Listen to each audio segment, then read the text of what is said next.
condition. Miss Corrigal would never have any quality of life.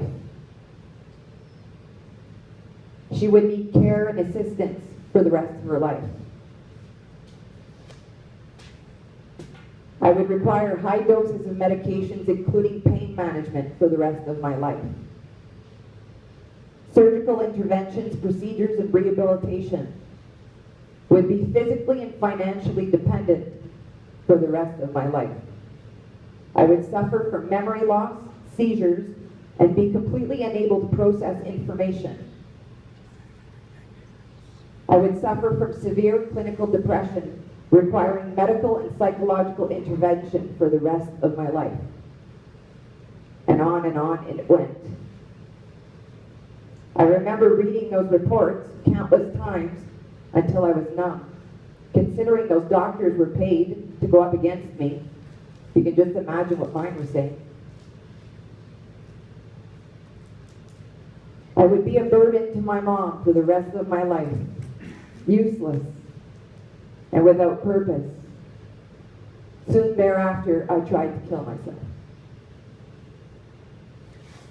Truly believing I was doing everyone the biggest favor and that I was setting my mom free.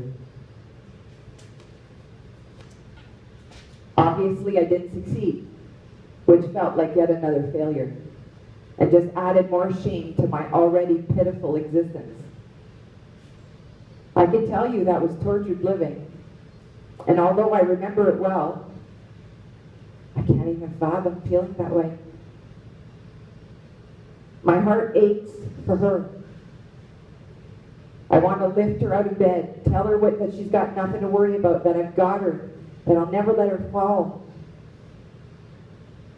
I guess that's the whole point to my book. Everything changed in 2006. My situation and circumstances didn't. I did. My first glimpse of light, my first permission slip, came in the form of a book by Eckhart Tolle called A New Earth.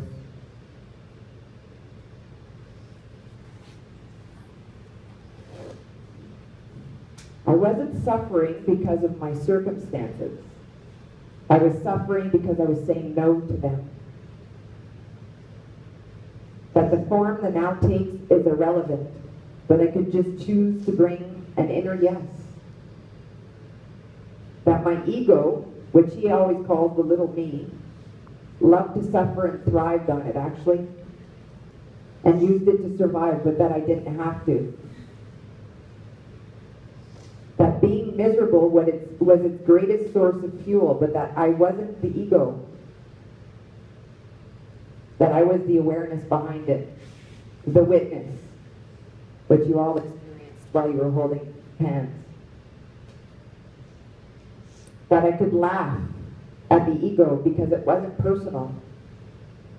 That it had absolutely nothing to do with who I truly was. There was a quote from Eckhart that I've read and reread countless times, which every experience is necessary for the evolution of your consciousness. How do you know this is the experience you need? Because this is the experience you're having at the moment. It changed everything for me. I didn't have to figure out why, what was next. I just had to have faith in the process and say yes, no matter what was happening. It wasn't complicated. I didn't have to wonder anymore what was going to happen to me.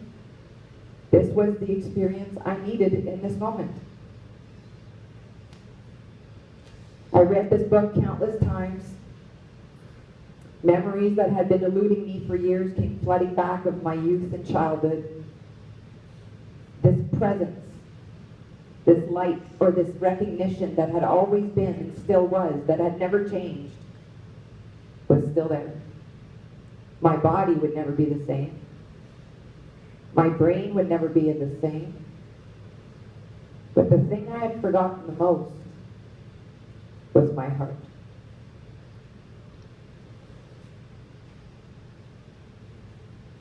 It wasn't a physically capable body or an intelligent brain that I was looking for, that I was trying to get back or find. It was the spirit. The spirit I had always been, the spirit I am now, the spirit I would always be. I was always the girl who loved everyone, who saw the best in everyone, who loved hugs and making people feel better. I still was.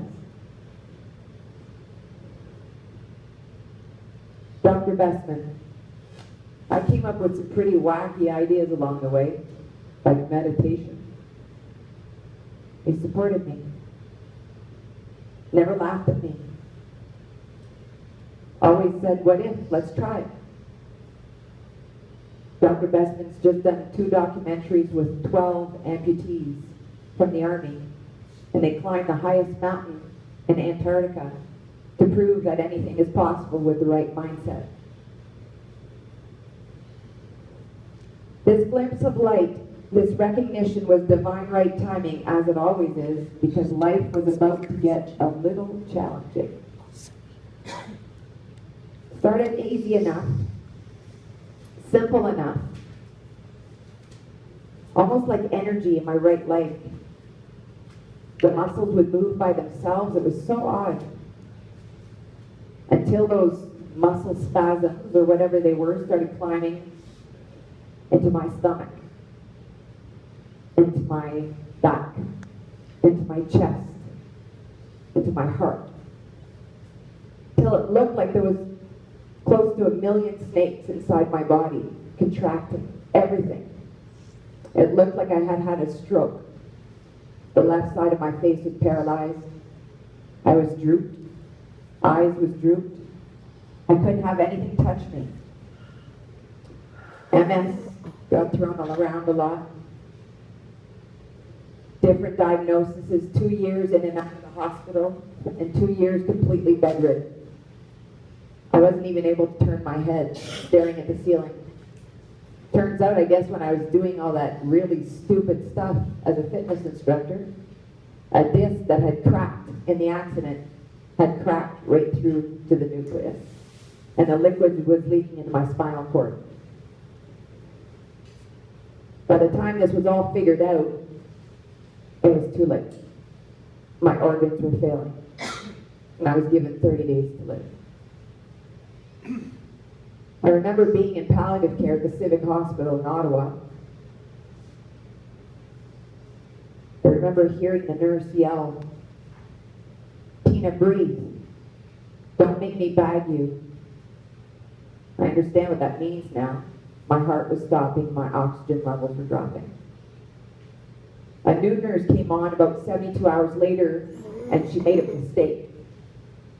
She put in 5 milligrams of morphine every 30 minutes instead of 10 every hour, which gave me enough consciousness to open my eyes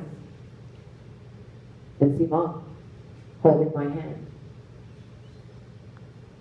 I said, "Mom,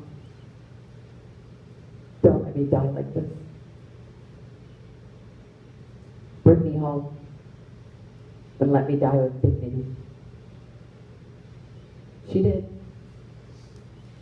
My skin was green. I wish everybody could go through that just once. Come back, of course. Man, are we getting this wrong? In those last days and hours, money never crossed my mind once.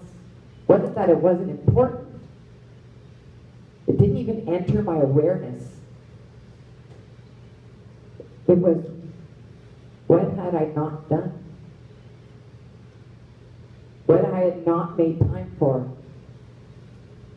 Who didn't know I loved them? Who did I not forgive? And who did I not ask for forgiveness from? We were down to hours. I knew that morning that I was dying that day. And I told Mom, "Today's the day, Mom." We didn't know how this happened until just prior to Christmas. But Nutrichem got involved, a man named Kent McLeod, and I guess my cousin Danielle, who passed away 3 years ago from ALS, had gone in to see them and had begged them to save my life.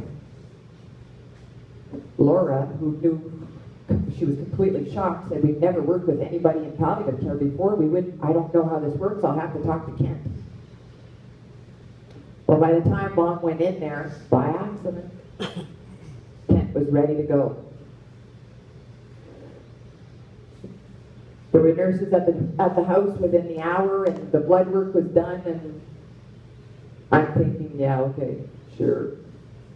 But made Mom happy, so I was doing it. And I remember Kent calling me shortly thereafter and said, "I have no idea how I'm speaking to you right now because you have the test results of a corpse in autopsy. So just keep doing what you're doing,